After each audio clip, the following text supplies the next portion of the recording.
I never affirmed anyone, but I never tried to convert them either. I was a neutral exploratory space. I said, isn't what you're doing mad? Because these kids, left alone, would otherwise just grow up to be gay. And he said, would it be any more mad than if they were to become gay? Most of my true transsexuals, as in not the transvestites, were on the autistic spectrum. I would say all of them were, actually. You know, we talk about them as if they're all transsexual now, but actually the majority of people under the trans umbrella are transvestites. Oh, I'll just get a plane to Bangkok, and they get a plane to Bangkok, and then they have sex change, and then they wake up going, oh shit. The post-op regretters, which were 26% of my patients, all said, we wish we'd had this group. Less than 2% of the patients went on for any gender physical treatment. I think there's going to be a massive tsunami of post-operative regressors of kids that were transing. Okay, Dr. Az Hakeem, you are very welcome. You're actually my first professional, I guess, in this space who specifically to gender. Thanks for having me. No problem. So you are the author of DETRANS, When Transition is Not the Solution. So I have read this and it was great. The unique thing about this book is written by a clinician who has devoted a large proportion of his career to working with people with gender dysphoria. So I'm not. So most of the books out there are either written by people themselves and their own story, or they're written by non-clinicians on a subject where they don't see patients clinically. This is unique in that it's a book written by a clinician. That being you. That being me, yes. Great. So if you could just tell me a bit about yourself, the work you've done, and what led you to writing this book. So I'm a doctor, although I very nearly did a fine art degree because that's basically all I did at school was paint. And then I couldn't decide whether to do medicine or fine art, so I applied for both, and I got into both. And then the day before, I basically decided what I was going to do. Much to my parents' relief, I chose to do. And you know, when I was doing art, I was thinking, those days I was into the Warhol factory, and I was reading about all these sort of the transvestites and transsexuals in the Warhol factory. And at that time I thought, this is a wonderful piece of human sculpture. The art and medicine have created the possibility of changing people into other people. I thought, isn't this great? I always wanted to do psychiatry and medicine because I was more interested in the mind than bodies. And my first job as a junior house surgeon was in plastic surgery, and I was helping the surgeons to do the sex changes. And I was very lowly. I was just holding retractors and things. And I was thinking, okay, this is fine. They're doing this sort of master craftsmanship, but what's happening inside their heads? I went into psychiatry and I realized that nobody was thinking about their heads. And then I chose the most esoteric specialty to train in, forensic psychotherapy. It was a new specialty. And I was given carte blanche to do what I wanted for 5 years, which is quite nice. And so I set up a specialist gender dysphoria psychotherapy service. And that was really where I learned everything about trans, because I came there with my own ideas I started thinking, well, this is great, this is amazing, to thinking, well, hang on, there's something mad about this, to having my own learning from these people. And I saw people every week, and I was doing that for 12 years. And that really informed me. And I realized that it wasn't just one thing, it was a complicated array of things for which the presenting system was, I'm not happy with my sex. I realized that no one was really thinking about it. So and also people were thinking about it in a completely wrong way. So then I became determined to help people think about it from the experiences I had with my patients. Yeah, it's fascinating. I think the idea of that existing today is almost incomprehensible. When I was doing it, my colleagues and my friends were going, okay, why are you wasting your time doing this really weird thing? It's like, why are you bothering? Why? And nobody got it. And at last, the work is finally, people being interested in thinking, oh my God, this is great. But at the time, people were going, why are you doing this? Why? You know, it was a forensic psychotherapy clinic. My colleagues were treating murderers, rapists, and paedophiles, and I was treating men who were turning up in dresses. And they're going, and they seem to have more of a problem with me doing that than the paedophiles turning up or the rapists. But it was quite strange. So what time period was this? I started it in 2000 and I stopped it in 2012, which is when I left the NHS. And I still do bits and pieces now, but the service I ran was for those 12 years then. And so, what was the political climate like then? And did this very much go under the radar, or did you get, Totally under the radar because yeah, mainly because it was little me doing it in this clinic in Hampstead, and everything I wrote about it was in the academic literature, which absolutely nobody reads apart from the author. So it was in sort of psychotherapy journals and stuff, and nobody had a clue what I was doing apart from the people that were referring people, and people could come from all over the UK. right, And then occasionally, if someone did hear about something, there might be a scuffle with some trans activists who say, "Oh, who's this person giving therapy?" But then that would die down. okay, It was only when myself and some colleagues at the Portman wrote a letter to the Telegraph um, about the gender recognition bill when it was coming through, and we titled it "A Triumph of Fantasy Over Reality." That the Tavistock switchboard got jammed, because that's where the clinic was based, Tavistock and Portman. The Tavistock switchboard got jammed by all these irate people, and then then it all kicked off. But until then, it was mm-hmm. the radar. Yeah. Yeah. I mean, so reading your book, I think, obviously, tell me if I'm wrong, but I think with trans ideology, it seems to be the only medical condition that we treat the body to fit the brain rather than, addressing the mind to fit the body. So it has a So, number of unique things. So it's yeah, unique in that it's the only medical condition I know where there are no follow-up studies and there's no evidence base. So if you go to the hospital because you've got like an ingrowing toenail, there'll be masses of evidence of people that have written outcome studies and whatever. right. But this has been sort of exempt from people being followed up. And I once asked one of the gender clinics, why do you not follow people up? And they said, because it's like caterpillars becoming butterflies. They're free into the world. I thought this is a really weird reason for not following them up. And the only places that have followed them up haven't really found any good evidence. Like I think John Hopkins, who invented the intervention, they shut their own service down at some point because of the evidence. And it's unique in that it's the only thing where it's not based on a rather than being an actual physical condition, it's an ideology and a concept which is being affirmed. So, as a psychiatrist, we see lots of people who believe a physical solution is the answer. So, we see severely depressed people who really think they need to kill themselves or be dead. And we don't Mm-hmm. affirm them, we challenge Yeah. it and we treat the underlying condition. We see anorexics who really believe that even though they're critically low weight, that they really need to lose more weight. And we don't affirm them because they die if they lost any more weight. So we challenge them and treat the underlying condition. So when you have people who are saying, no, I'm not a man or I'm not a woman, I'm the opposite sex, we're too scared to challenge them and we go along with it. And I think disingenuously, because most psychiatrists don't actually buy into the ideology, but they go along with it because they're too scared not to. Yeah. It's insane. I mean, it's interesting you mentioned the thing about depression and suicide, because I know in Canada there was conversations around, their assisted dying model, and it would apply to mental illness and also situations of poverty. So it's like we see this ideology now seeping out. Don't know if the two things would be related or not. But it depends on whether you just give the customer what they want or whether you give the customer what you think they need. Yeah.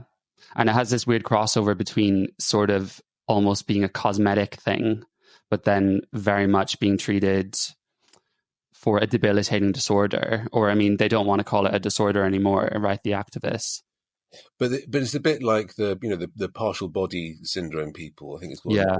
yeah, where you believe that you should be disabled in a physical way, and the same person used to give the go ahead for legs to be chopped off than was doing the sex changes in the UK, and people choosing to be blind and choosing to have a disability. Again, it's an identity for which you're providing a physical solution, which in those cases you think was absurd. So it's no different, really. And is there a link between those conditions and a paraphilia, or can they be sexually motivated? I think it's body integrity identity disorder, right? Like Yeah, wanting yeah. to not have a limb or something. So there's an overlap. So with all these things, there can be a sexualization of it or not. And Okay. having worked, so the Portman Clinic was basically it started off as a sexual perversion clinic. It's very interesting.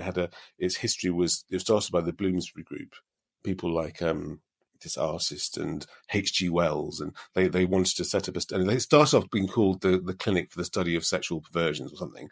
But that wasn't very user friendly, so it changed to the Portman. So it started off with perversions, and it's most of my training and work there was about understanding perversion, which is now called paraphilia. Right.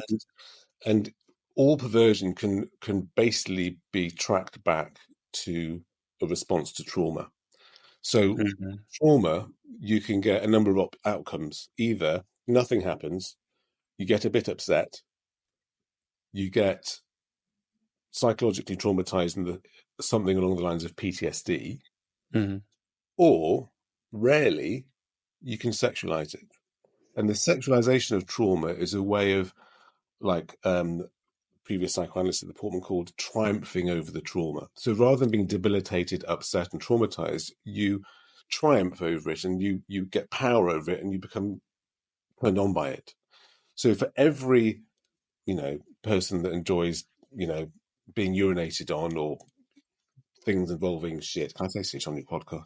But all these things, you can track it back to a little boy who's either wet himself or shit his pants or something and got really humiliated, and they sexualize it, and then they become. So every shit fetish we had was once a little boy who shat himself somewhere, and so those all, and it's wonderfully depicted in. For those of you with a brave sort of constitution, the brilliant autobiography by Dennis Nielsen. I think it's called Drowning by Numbers or something. Drowning for something. History of a Drowning Boy, and it's this beautifully written book where you realise that despite the beautiful writing, he's actually writing about something quite sick, which is his love, because he thinks it's love with a corpse, and. Okay. And his trauma, his original trauma, was when he was small. He was very close to, it was his grandfather, I think, and his grandfather died or drowned or something, and he led into this room to see his grandfather lying there motionless on a table, and that was his trauma. And then later in life, he was gay, and he pulled men, and he found them sleeping next to him and looked at them, and that was reminded him of that, the trauma of Right. Okay. and he had to keep that moment alive. So he collected people and he kept them there inanimate until they went off, and then he cut them up and threw them down the drain. So that was his trauma, which he sexualized. So with the perversions, with anything, you can get a perverse aspect to it, but not everyone is perverse. So like with transvestites, who we never talk about anymore because they're all called trans, but they're nothing to do with same sex. They just want to reside temporarily in the external vestiges of the opposite sex. Transvestites may be fetishistic or not. So they may just like dressing up and enjoy it, or they may get turned on in a sexualized masturbatory way. So with trans, usually with transsexuals, it's usually not fetishistic. If it is fetishistic, then it's more what we call autogynephilia. Yeah. So most of my true transsexuals, as in not the transvestites, were on the autistic spectrum. I would say all of them were actually. And the autistic people had very, very low sexual interest. The more autistic, the nearer to zero sexual interest. It was just icky and yucky and nothing of interest. And whereas the transvestites were far more paraphilic, and the ones who were sexualizing and getting excited by the idea of having women's bodies were the autogynephiles. But the transsexuals, it was more about them having an autistic understanding of what it was to be a man or a woman, and thinking if they weren't A, they must be B. Mm-hmm. So would most of that kind be of the kind of homosexual type, attracted to men?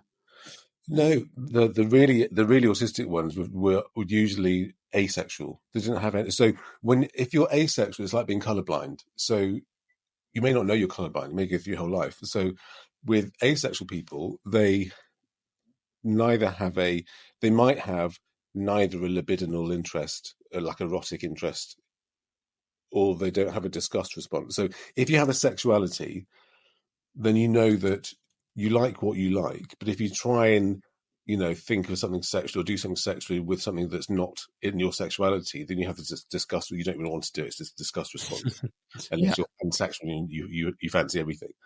But if Uh-huh. you're colorblind sexually, if you don't have a sexuality, then you can go through the motions of sex and have a physical, mechanical orgasm without the erotic sort of for that person's fit sort of thing.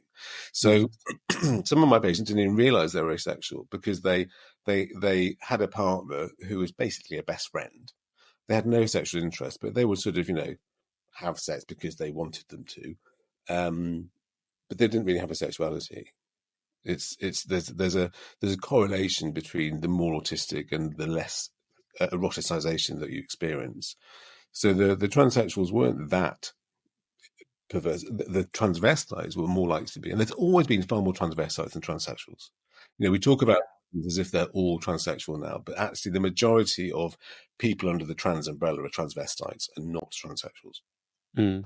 So just to kind of re-clarify the distinction there, transsexual, would you put the autogynephile in that category? Or No, so if you divide it into two, there's Yeah. transsexual who has the belief that their body should be the opposite sex. Mm-hmm. Transvestite doesn't believe their body should be the opposite sex, but they like dressing up. So it's like renting versus buying. The transsexual wants to buy, and the transvestite wants a short-term rental. And within the transvestites, there are those who, rather than want the external clothing, they want the external body, and they get turned on by it. So within the transvestites, there's the non-fetishists and the fetishists. Within the fetishists, they're the ones where rather than the clothes, it's the body, and that's the autogynephile. So I would Mm-hmm. Yeah. autogynephile a subset of the transvestite. And in terms of homosexuality, some of the transsexuals were having a flight away from the unbearableness in their minds of being homosexual by being a heterosexual transsexual. And if you think about GIDS, the Tavistock Child Gender Clinic, I was attached there as part of my training for a couple of years, 1 day a week, and I was horrified. Because what I saw were these young kids who hardly knew anything about the world, because they might be like 5 or 6, who I recognised were just, camp young boys and, tomboy girls. And Yeah. the parents were led to believe that they were, because their child was, gender non-conforming in a stereotype way, that they were trans, and they were put on this conveyor belt. And I said to the person very high up in the clinic, I said, "Isn't what you're doing mad? Because these kids, left alone, would otherwise just grow up to be gay." And he said, would it be any more mad than if they were to become gay? Because this is from an institution who pathologized homosexuality. So if you could heterosexualize an otherwise developing homosexual, surely that was better than being gay, because being gay, they Yeah. could it's a perversion. Mm-hmm. It's completely outdated and awful. So the idea of transing kids came from a lack of acceptance of homosexuality as a normal outcome. Yeah. Well, it's something I can relate to a lot. I mean, I'm very glad I was born when I was, because And totally, we'd have all been transed.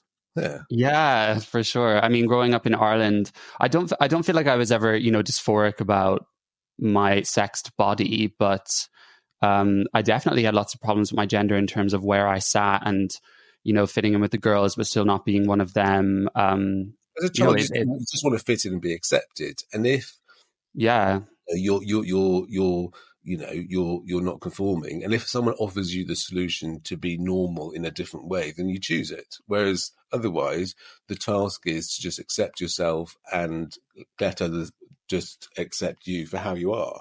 I've always said that no body is wrong, and if it's a mind thing, let's help with the mind, not just chop bits off it. Yeah, and I guess the availability of the service in itself, increases the demand, right? Because my mind would have never even thought of that, because it was just unbeknownst to me. Yeah, totally, absolutely. And you've got all these social media influencers who basically say to young girls who fancy girls, you could be this superhero, big muscly trans man, or you can be this like, lesbian. What's that? And Yeah. so the glamorizing of transing and the fact that it's quite cool now. And in my book, I talk about how it's just a new subcultural identity. I was a goth, still a goth, in some ways, and it's just the new. If you look at photos of me and my friends when we were 16, looked a bit like transvestites, to be honest. I wasn't being a transvestite. I thought I was being a post-punk goth, but I had more makeup than any girl wears these days. And I remember my mother saying to me, are all the boys wearing red lipstick at 3 o'clock in the afternoon on Saturday? The specifics of but it was, and massive big hair, backcombed and eyeliner, and we didn't look very different to all these non-binary and trans kids now, but it was just an identity. And as soon as Jenny turned up at school with a backcombed hair and a makeup, what are you? I'm a goth. Okay, we all became goth. It's like today at school, someone turns up at school, they look like Jenny looked then, and they go, "What are you? I'm trans, non-binary." The whole school becomes it. It's not like a COVID epidemic of everyone's caught trans. It's a Yeah. subcultural thing. And in the book, I describe how up until the advent of social media, all youth subculture was based in music. So, if you're Gen Right. X, like I am, or before, then, in your teenage years, your walls and your exercise books and everything was covered with cutout pictures from NME of your favorite bands because your band provided you with the identity. But then with social media, the role of music changed. So kids like music these days, but it doesn't form the core of their identity. Their social media Yes. does. So, if you look at the trajectory of subcultural goth, of which I'm an expert in, so, you have the Mark 1, 2, 3, 4 goth, then it goes emo, and then post emo, it's non-binary trans. It's exactly Mm. the same, but it gets confused for being a medical disorder. Then the parents take them to these clinics. They get convinced because a professional is saying, look, this is what your kid's got, and this is what can be the solution. And parents want the best of their children. They think they're fed this lie that their child's trapped in the wrong body, like some prisoner in a Russian doll setup, which is complete nonsense. And you get parents fighting for their children to be castrated, which is a totally odd thing. Yeah. It's like everything we're doing, it's like opposite land, right? Because they say by not affirming it, that's conversion therapy. But actually, I don't know if you'd agree, in our eyes, it would be the gay conversion therapy. Like you said, they're pathologizing it, right? So Um, I wrote a paper once about how the psychopathology of the patient gets mirrored in not only therapeutic treatment settings, but in society around them. So if the mindset of the trans person is very autistic and black and white, right, wrong, yes, no, male, female, then that binary split gets transferred. So, therapy or approaches are either affirming or converting, which is complete nonsense. You're either agreeing with me or you hate me. There's nothing in between. And of course, clinicians like myself, who I never affirmed anyone, but I never tried to convert them either. I was a neutral exploratory space, and all my role was to basically say, "Oh, really? Why? Why do you think that?" And try and see how they came to this conclusion. If I was experienced as affirming or converting, I'd be useless. I was my role was to help them explore, think, challenge in a way that was acceptable. And what I wanted to do was to help them consider the option of being subversive. So they think they're being subversive, but they're not. They're being totally conventional and sticking to stereotypes. So, if you're male and you think you don't fit in as a male, fine. Do whatever you think that you'd benefit from by being female, all these characteristics that you've labeled female, do all that while being male.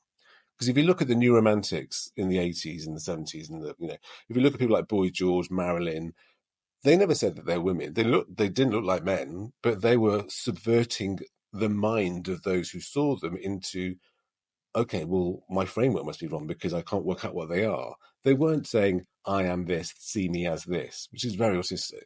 yeah. They were saying, well, I can be whatever I want to be. What you think I am is up to you, but I'm not saying I'm anything.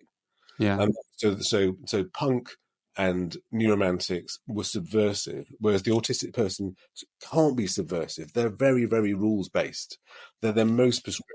And I said to someone, "Well, what's wrong with being a boy? And he said, well, all men have short hair and wear suits. I said, but no, they don't. Well, it's like, if only they did all wear suits. They don't. But here's mine, you had to be a certain way or a certain, and it was like, if I'm not A, I must be not A, which is B. Yeah. And if you ask them, well, what is a woman? They can't tell you. They just say, well, women have long hair, they have dresses. They just talk about the externals because there's no idea of a mind inside in the autistic brain. It's just appearance. Yeah, and this is an area I'm very interested in because you're probably familiar with Blair White, you know, the popular trans YouTuber, and she recently was in this public therapy session, which was posted to YouTube. Sort of therapy. Well, yeah. Let's call it that. But obviously, she, you know, she's recently said that she has been, conversation, let's call it that. She has come to the realization that, you know, she is on the autism spectrum to some degree, and, you know, her identifying as trans is possibly a trauma response, right?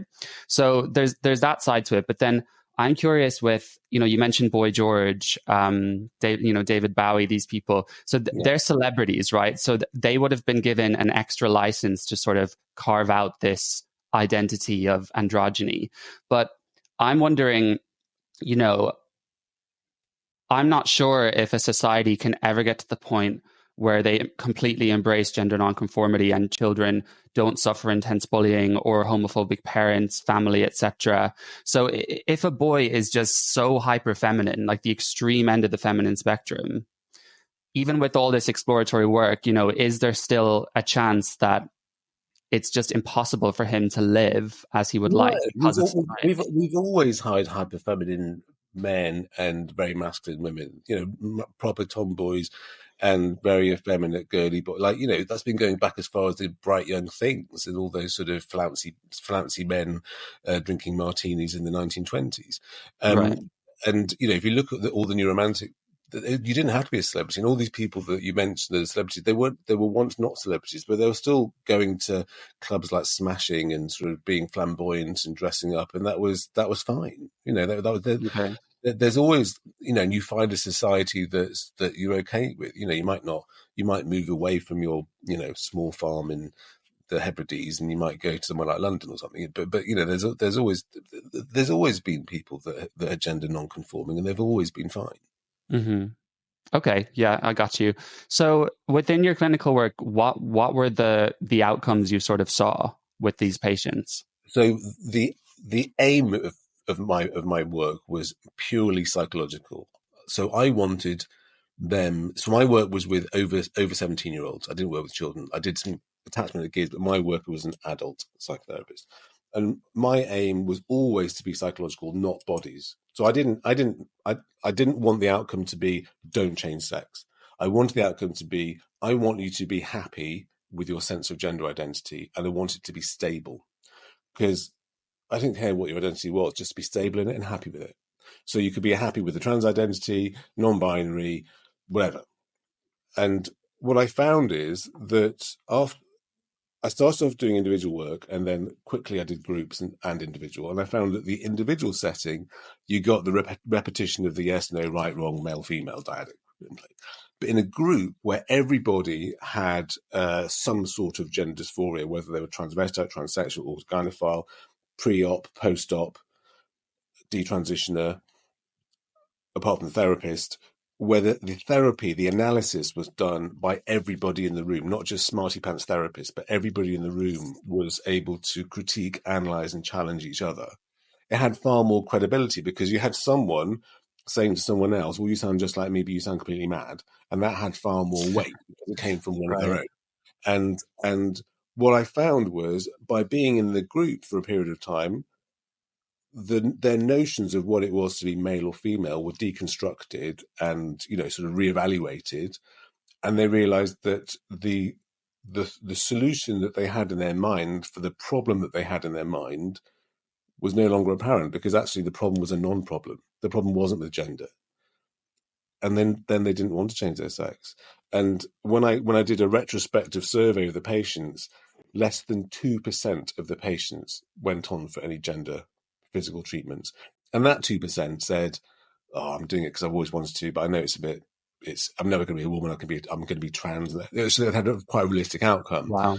Whereas most of them were just happy with themselves, and the post-op regretters, which were 26% of my patients, all said we wished we'd had this group at the beginning, because all we ever had were people affirming us. And one of my patients said he went back, he was like 50 odd. He went back to his family, his friends, and his employer, who was a public health employer, what surprise. And it said, when I was going through this and announcing this, why didn't you just ask me what on earth I was doing? And all of them said, because we were supporting you, because that's what we're meant to do. Because that's what people have been led to believe. And he said, His they were support. giving me this false reinforcement of a false reality I was harboring, and I wish people had just asked me what I was doing and talked me through it. Yeah. And I mean, now those people are already walking in with this idea that if they are asked it, that's a hate crime. What's the ballpark of figures you think you treated? Well, I saw people every week for 10 years. Yeah. So small numbers, about 100 odd. Okay. And That's mad though, like 2% to go on to transition. yeah, most of them are fine. Most people, if you give them some exploration and try, because some people have come to a understanding of their problem and a Yeah. solution for it very quickly, and then they've not revisited it. They say, Mhm. okay, this is right, this is my hypothesis. And it reminded me of my maths A level, which I was hopeless at, where I thought I'd solved the complicated thingy, but I'd gone completely off piste, and my answer was completely nowhere near what it's meant to be. Okay. Rather than disputing their thinking, you say, okay, fine, just talk me through it, help me understand. And they used to, frame by frame, you try and go through with them, and then they realise actually that their own logic hasn't made sense. Yeah. And you can sort of like, well, really, we'll tell you more about that. So your experiences, they experience you as someone who's inquisitive, curious, and helpful, which is what you really are. But you're trying to see how they got there. Yeah. So I can completely imagine that from the perspective of, a gay man, for example, thinking he's a woman. Yeah. How does someone with autogynephilia recover in that sense? Because from what I've heard from people, it can be, because it's a sexual proclivity and almost like a form of a sexual orientation that you can never get rid of it, and it will always plague you, if you know what I mean. So unfortunately, when you see autogynephiles, it's often too late. So if you imagine that your libido as a man is driven by your testosterone, yeah, and the first thing you do when you have a sex change is get castrated, and if you get castrated, you have no testosterone and you have no sex drive, and they usually think, oh, this is great, and they spend ages masturbating furiously over the idea of having breasts and a vagina, and they think that's what being a transsexual is. So they go to their GP, and they don't say to their GP, I've been masturbating furiously about the idea of having breasts and vagina. They think, I think it's for a woman. And they go, okay, well, we'll send you to the gender clinic. There's a 2-year wait. And they think, okay, 2-year wait. Oh, I'll just get on a plane to Bangkok. And they get on a plane to Bangkok, and then they have a sex change. And then they wake up going, oh, shit, what have I done? So that's often when you see them. But the task is to help them understand that they're not transsexual, that they have a sexual fetish at the idea of having women's bodily parts. And as long as they know that and they don't end up having a sex change, so it becomes like any sexual fetish. It's like the fetish of transvestite. As long as they know what it is and they're not pretending to be something else. Right. There's loads of fetishes that people have. And as long as they realise it's a sexual fetish, that's fine. Rather than pretending that they're a transsexual and that there should be a woman and that they need a sex change. So it's putting it in, making them understand what it is and what it isn't. Mm-hmm. What's your opinion on people calling it a type of sexual orientation, like Phil Illy, saying now it's an auto heterosexuality? So first of all, you've got to decide whether something is a fetish, which is a sexual excitation or not. So most transsexuals, it wouldn't be a fetish because there's not anything sexual about it at all. For the ones like the transvestites, which are fetishists, or the autogynephiles, that if as long as there's a sexual excitation, it's a sexuality. So so what I learned during my time in the Portman was sexuality isn't just whether you fancy men or women. Sexuality depends on what you fancy, or which can be a thing, a person. It could be of an age that's societally compatible or incompatible. Yeah, so people who are attracted to minors. It can be directed towards animals, cars, concepts like BDSM, and pure BDSM is not the person; it's the sadomasochistic relationship. They had people that were sort of the only way they could get sexually excited was to be in a confined space or an MRI scanner, or so there's concepts. It's So insane. totally. So it's not always about people. So Yeah. sexuality is varied, and once you've got it, you got it, and that's your sexuality. So it's not all about being gay or straight or bi. It's about concepts, sexualities, all sorts of sexualities. So is some of that innate, do you think, even No, to no, be no, an autogynephile? nothing. No, I don't think any sexuality is innate. We develop it. Babies aren't born with a sexuality. You develop your sexuality, and whether you develop one or the other is who can say? But some things are obviously trauma Right, based. okay. So Because that would be very antithetical to, Ray Blanchard and some other work saying homosexuality is very much a biological thing. but we don't know, do we? So there may be a biological component. So, Yeah. but concept sexualities or other, so like we did this study at the Portman on paedophilia, and we found that the median age of child that the paedophiles were attracted to was 9. Although you get paedophiles who are attracted to infants, small children, teenagers, or whatever it is, but the median age was 9. We also found that the most common age that the paedophiles were abused themselves was 9. So there was a link. So most of the paedophiles we saw were themselves victims of child sexual abuse. So there's a triumphing of the trauma there as well. Yeah.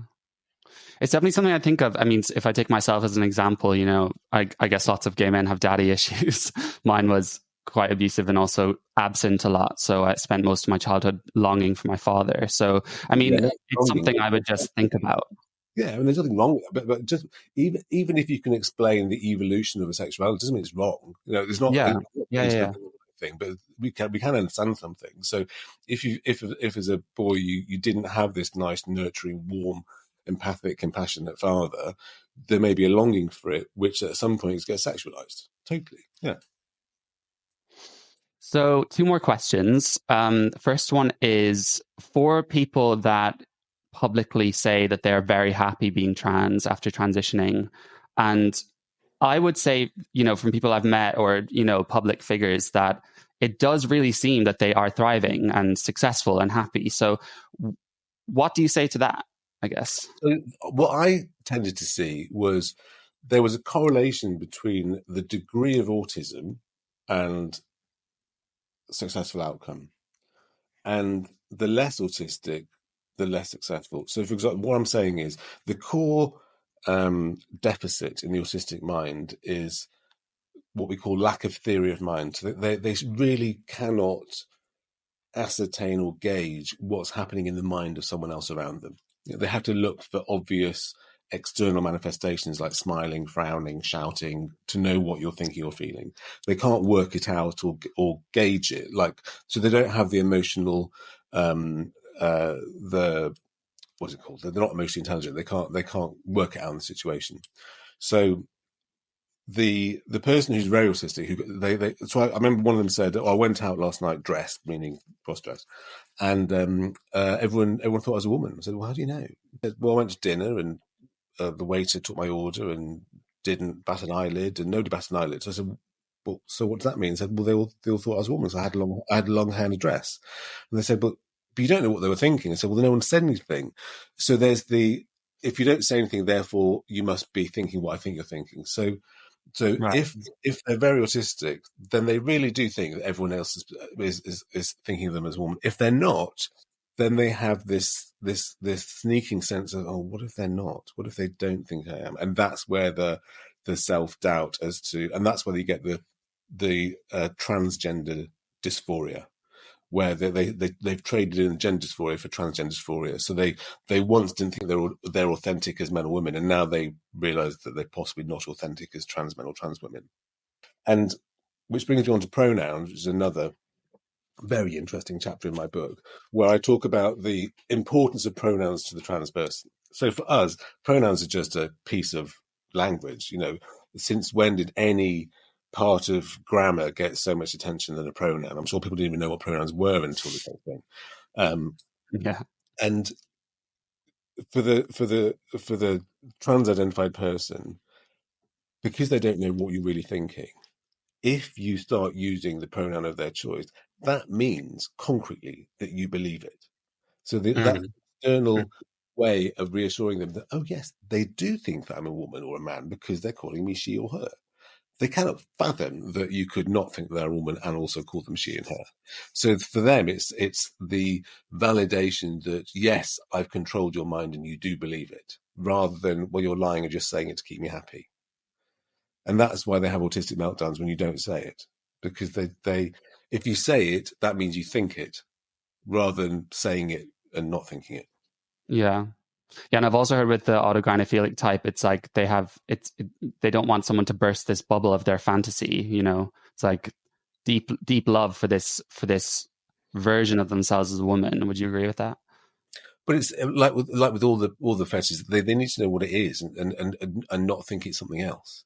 Yeah, And the problem with calling it all trans is that people who are trying to be helpful and accepting are also, by doing that, facilitating various forms of fetish which aren't transsexual but are fetishes. So, yeah, the person who says, oh yes, I'm now going to go to work 2 days a week as a woman, I was going, well, why? And the workplace think this person is transitioning. They're not. They get turned on by wearing opposite sex clothes. And the workplace think they're facilitating and being supportive to someone transitioning. But actually, it's a bit like if you're a fetishistic nudist and wanted to go to work naked twice a week. It's no different.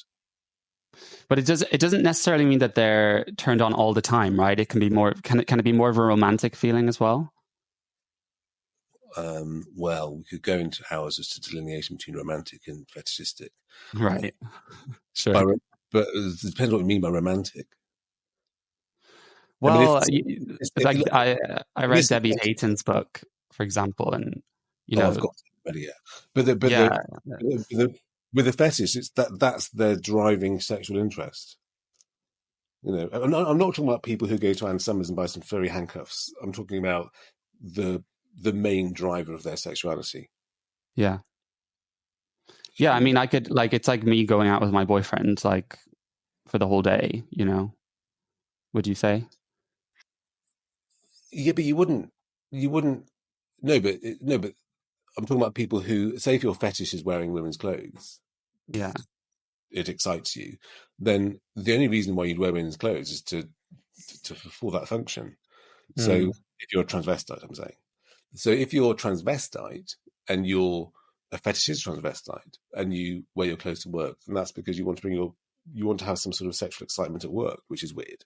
yeah, It's different from someone who's saying they're a transsexual and transitioning and going to work. That's different from the fetishist transvestite, because sure. why would you want your workmate to be sexually aroused during the workday in the office? Mm. It's like the more I learn about it, the more questions I have. But I think in particular, it's like people's idea of what autism is. I've really had to rethink all of this because a lot of these transsexuals are actors and, very bubbly social people, so you wouldn't, You can be. You can be. I mean, there's yeah, very common. I mean, I'm probably neurotypical myself, but it's very common. So, in the olden days, to be autistic, you'd have to have no speech and language, and just, I've worked in a proper old style autistic unit as a junior doctor, and the patients had no idea whether you're a person or an object. They were like, they were sort of all over it. But that's the old days. Now everyone who previously were called high functioning Asperger's are called autistic. So it's a massive spectrum. So there is a degree of neurotypicality and very rigid black and white thinking that you can see in all these patients. I'd say 100% of my male patients were autistic on the spectrum, and with the wow. women, lots of them were. Some were as a response to trauma, and some was a response to internalized lesbophobia. Mm-hmm. So last question, we'll make it a double pronged so I can cheat you for two, but Is it where to get the book? Is that the question? is it what? Sorry. Is it how do people get hold of the book? Is that the question? Oh no, I was going to finish off with that. So yeah, maybe three questions then. Have I So mentioned the book yet?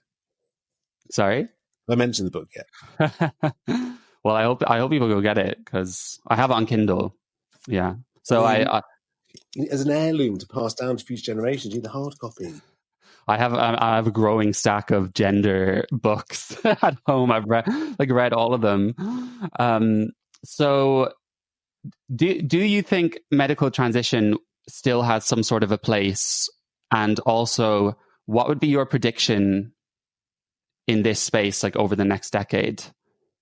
So I definitely don't think it has a place for children. So I don't think anybody under the age of 18, but preferably higher, should be doing anything like this, because you don't really have an adult brain until you're like 25 onwards.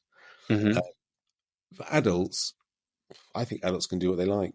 What I don't like is being forced to go along with something. So, so there's a difference between someone who's identifying as trans something and being honest about it, rather than the other version, which is I've erased history and reality and I'm something that I'm not, which is very different.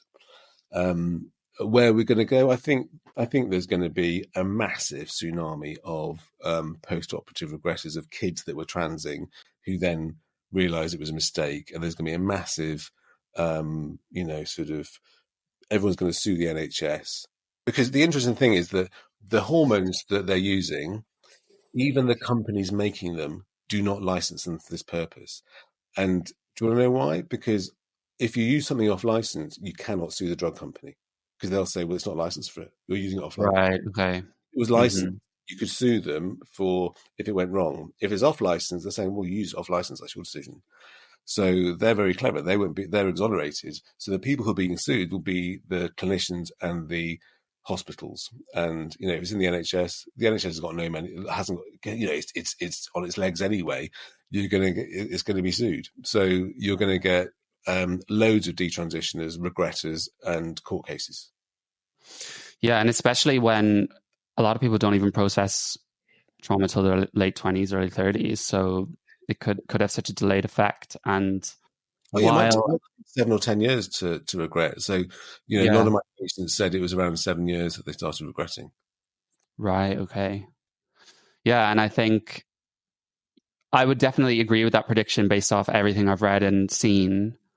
And while I would hope that obviously you'd kind of hope that wouldn't happen because all these people might have been harmed, I think it is looking that way. And then, I've been disowned by several people in my life, so I wonder if, they'll rethink things further down the line.